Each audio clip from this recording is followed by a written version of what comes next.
Discover yourself, who you are, what you can do in your life. Let's ask from brain to think and talk to act accordingly.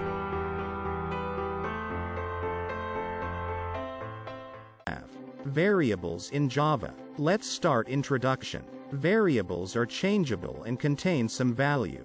Variables are identifier. For example, my name, my age, and is happy. By moving forward, next we will discuss. Know the rules. There are some rules for variables. Capital A to capital Z. Small a to small z. Alphanumerical like name 1. Multiple characters like name. Cannot use special characters except underscore. Cannot use keywords. By taking the discussion forward, next we have keywords. Keywords are defined as words that are already defined by developer of language. There are many keywords like int, double, etc. Therefore, let's identify correct variables names.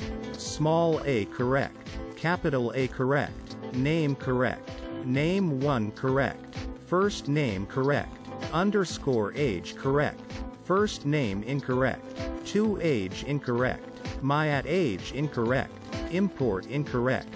Constants. Constants are defined as constants are those whose values cannot be changed.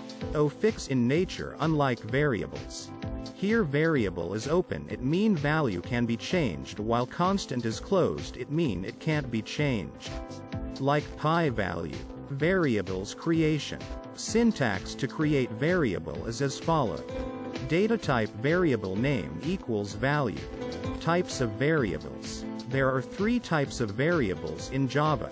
Local variable, instance variable, static variable, local variable. A variable declared inside the body of the method is called local variable. You can use this variable only within that method.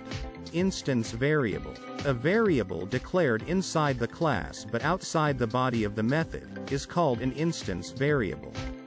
Static variable. A variable that is declared as static is called a static variable. It cannot be local.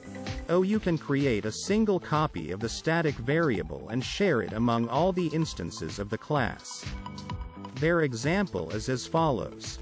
Here in this example, variable m is static variable because it created with static variable. Variable n is local variable because it has scope only within method. Variable p is instance variable because it is created inside the class but outside the body of method. Thanks.